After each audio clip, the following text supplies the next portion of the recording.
নমস্কার, দৈনিক সংবাদ অনলাইনে আপনাদের স্বাগত জানাই। আমরা চলে এসেছি দক্ষিণ কলকাতার ৬৬ পল্লীর পুজোয়। দক্ষিণ কলকাতার হাতে গোনা যে পুজোগুলো একদম প্রথম সারির পুজো হিসেবে পরিচিত, তার মধ্যে অবশ্যই কিন্তু ৬৬ পল্লী। আর এবারে এখানের যে থিম, সেটা হলো মশলা দিয়ে মণ্ডপ তৈরি করা হয়েছে। শুধু মণ্ডপ নয়, প্রতিমার যে পোশাক তাও কিন্তু মশলা দিয়েই তৈরি করা হয়েছে।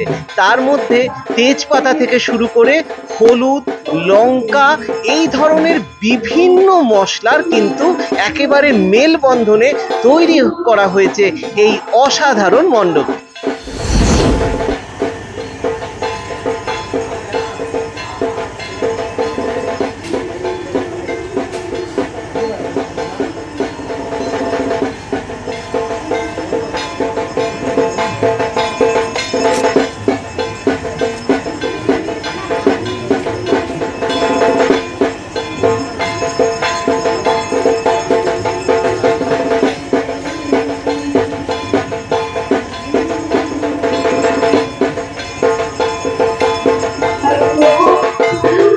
আপনারা দেখতে পাচ্ছেন যে কিভাবে মশলা দিয়ে এখানে মণ্ডপ তৈরি করা হয়েছে। এই দেখুন, এই শুকনো লঙ্কা, হলুদ, তারপর দারচিনি, এই ধরনের তেজপাতা, এই ধরনের মশলার কিন্তু সমাহার এখানে রয়েছে।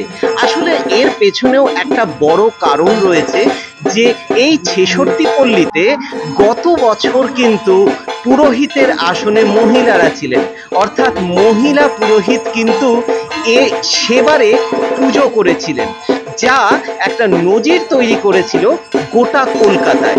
আর এবারও কিন্তু সেই ওমেনহুড, সেই মহিলাদের হেসেলের কথাটাই কিন্তু তুলে ধরা হচ্ছে এই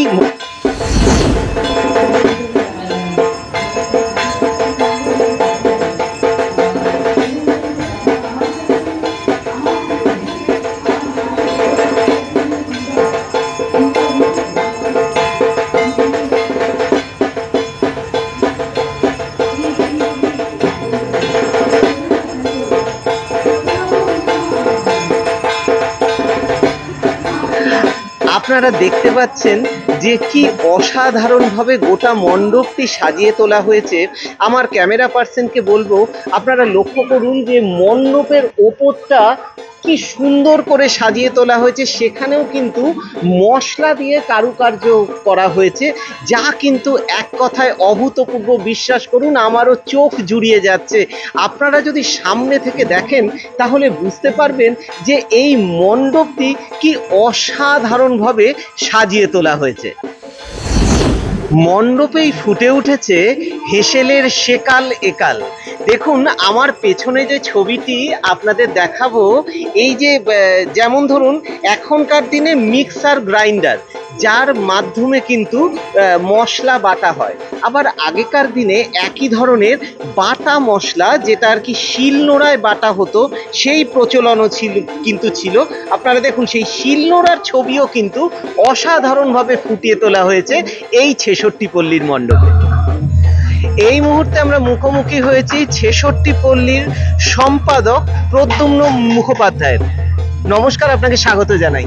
আচ্ছা, আমার যেটা খুব জানতে ইচ্ছে করছে, এই যে মশলা দিয়ে প্যান্ডেল, শুনলাম যে প্রতিমার যে সজ্জা সেটাও নাকি মশলা দিয়ে। কারণটা কি? মশলা দিয়ে ভাবনার কারণটা কি? অ্যাকচুয়ালি ইন্ডিয়াকে বলা হয় ল্যান্ড অফ স্পাইসেস, তো সেইখান থেকেই আমাদের চিন্তা ভাবনাটা এসছে যে মশলা দিয়ে এবছর আমরা পুরো মণ্ডপটাকে নির্মাণ করেছি। এবং মশলাও যেমন ওমেন এম্পাওয়ারমেন্টের কথা বলে, মানে মশলাও যেমন মহিলাদের সাথে ওতপ্রোতভাবে জড়িত, সেই জন্যই এবছর আমরা শুধু মণ্ডপ না, মায়ের অলঙ্করণ এবং মায়ের শাড়ি বেশভূষাও আমরা মশলাকেই বেছে নিয়েছি মাকে সাজানোর জন্য। গত বছর মহিলা পুরোহিত পুজো করেছিলেন, এবারও কি তেমনই ভাবনা? না, এবছর আমাদের মহিলা পুরোহিত পুজো করছেন না। গত ৩ বছর তারা পুজো করেছিলেন। এবছর আমাদের যারা নর্মাল পুরোহিত তারাই পুজো করছেন, কারণ যে মহিলা পুরোহিতরা আমাদের এখানে পুজো, তারা এবছর নিজেদের বাড়িতে দুর্গাপুজো আরম্ভ করেছে। আচ্ছা, তো সেই জন্য এবছর আমরা নর্মাল পুরোহিত দিয়েই পুজো করাচ্ছি। ওমেন এম্পাওয়ারমেন্টকেই বেশি গুরুত্ব দিচ্ছেন, তাই তো? আমরা প্রত্যেক বছরই উমেন এম্পাওয়ারমেন্টকে বেশি মূল্য দিই, এবং দুর্গা পুজো মানে তো শক্তির পুজো, শক্তির আরাধনা। তো শক্তি তো মাতৃরূপে শক্তি আমরা সবসময় জানি।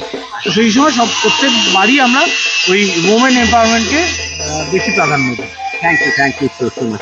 আপনারা শুনলেন যে মশলা দিয়ে কিন্তু এখানে প্রতিমারও কিন্তু সজ্জা করা হচ্ছে, যেটা জানালেন প্রদ্যুম্ন বাবু। আপনারা জানতেই পারলেন যে ৬৬ পল্লীতে কিভাবে মশলার সাহায্যে এত সুন্দর মণ্ডপ এবং প্রতিমার সজ্জাটা ফুটিয়ে তোলা হচ্ছে। তাহলে অবশ্যই কিন্তু এই সুন্দর প্রতিমার মণ্ডপ দেখতে হলে আসতেই হবে ৬৬ পল্লীতে। এমনই আরও কলকাতার বিভিন্ন পুজোর খবর আপনাদের সামনে কিন্তু তুলে ধরবো আমরা। ক্যামেরায় সমীর বন্দ্যোপাধ্যায়ের সঙ্গে সুমিত চক্রবর্তী, দৈনিক সংবাদ অনলাইন।